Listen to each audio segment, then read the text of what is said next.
Welcome back. Delhi liquor policy CBI కేసులో default bail కోరుతూ MLC కవిత CBI ప్రత్యేక కోర్టులో పిటిషన్ దాఖలు చేశారు. దీనిపై సిబిఐ ప్రత్యేక కోర్టులో నేడు విచారణ జరిగే అవకాశం ఉన్నట్లు తెలుస్తోంది. లిక్కర్ పాలసీ సిబిఐ కేసులో కవితపై దాఖలు చేసిన ఛార్జ్షీట్ ను పరిగణలోకి తీసుకునే అంశంపై నేడు సిబిఐ ప్రత్యేక కోర్టు విచారణ జరపనుంది.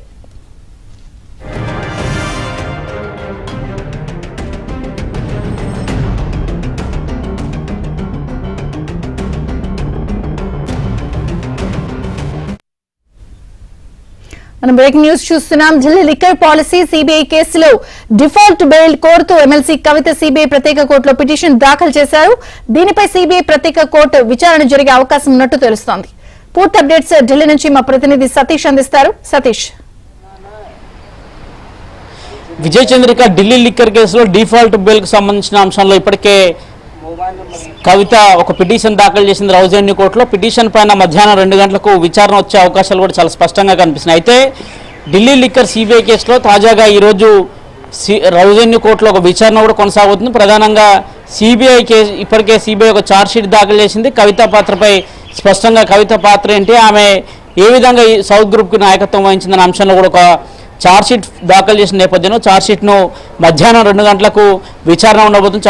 ఛార్జ్షీట్ను పరిగణలోకి తీసుకుంటారా లేదా అనే అంశం పైన కూడా 2 గంటలకు స్పష్టత రాబోతుంది. అయితే సిబిఐ మొదటి నుంచి కూడా ఈ కేసులో బలంగా వాదనలు వినిపిస్తూ వచ్చింది. తాజాగా ఈరోజు మధ్యాహ్నం 2 గంటలకు కూడా మరోసారి వాదనలు కొనసాగబోతున్నాయి. ప్రధానంగా అందులో కవిత ఏ విధంగా సౌత్ గ్రూప్కు నాయకత్వం వహించింది, ఏ విధంగా హవాలా డబ్బుల్ని గోవాకు తరలించారు, అదేవిధంగా కవిత యొక్క పాత్ర కావచ్చు, అభిషేక్ బోయిన్పల్లి మొదలుకొని లిక్కర్ కేసులో మనీష్ సిసోడియాతో పాటు సీఎం కేజ్రీవాల్ వరకు కూడా ఏ విధంగా ఆమెకు సంబంధాలు మెయింటైన్ చేశారు, ఏ విధంగా ఢిల్లీ లిక్కర్ పాలసీని రూపొందించారు, లిక్కర్ పాలసీని ఏ విధంగా సౌత్ గ్రూప్కు లాభం చేకూర్చే విధంగా వ్యవహరించారనే కోణంలో కూడా ఇప్పటికే విచారణ ముగిసింది. దాదాపు ఈ కేసులో ఇప్పటికే ఈడీ ఒక ఛార్జ్షీట్ దాఖలు చేసింది. ఈడీ ఛార్జ్షీట్ పైన మరోవైపు వాదనలు కొనసాగుతున్నాయి. ఇప్పటికే ఆమె 25వ తారీఖు వరకు ఈడీ కేసులో జూలై 25 వరకు కూడా ఆమె తిహార్ జైల్లో ఉండబోతుంది. తాజాగా ఇటీవలనే సిబిఐ కేసులో కూడా ఆమెకు జ్యుడిషియల్ కస్టడీని మరింత పొడిగించడం జరిగింది. ఇక తాజాగా మధ్యాహ్నం 2 గంటలకు విచారణ జరుగుతుంది. విచారణ సందర్భంగా సిబిఐ మరికొన్ని వాదనలు కూడా వినిపించబోతుంది. ఏ విధంగా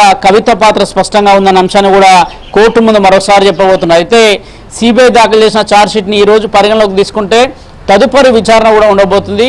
సిబిఐ తన ఛార్జ్షీట్లో ఏ అంశాలను పేర్కొంటుంది అనేది కూడా చూడాల్సి ఉంటుంది. ఇటీవల ఈడీ ఒక ఛార్జ్షీట్ దాఖలు చేసింది. ఈడీ దాఖలు చేసిన ఛార్జ్షీట్లో కూడా కవిత కీలకంగా వ్యవహరించారు, సౌత్ గ్రూప్ లాబీకి మొత్తం నాయకత్వం వహించిందే కవిత అనే అంశాన్ని కూడా చాలా స్పష్టంగా పేర్కొన్నారు. 100 కోట్లకు సంబంధించిన మనీ లాండరింగ్ ఏ విధంగా జరిగిందనే అంశంలో కూడా చాలా స్పష్టంగా ఈడీ తన ఛార్జ్షీట్లో పేర్కొన్న నేపథ్యం కాబట్టి ఖచ్చితంగా సిబిఐ దాఖలు చేసిన ఛార్జ్షీట్లో కూడా కీలకమైన అంశాలు ఉండబోతున్నాయనేది కూడా కోర్టు ముందు సిబిఐ తరపున వాదన వినిపించబోతున్నారు. ఇక 2 గంటలకు విచారణ సందర్భంగా ఏం జరగబోతుందో కూడా వేచి చూడాల్సి ఉంటుంది. విజయచంద్రిక.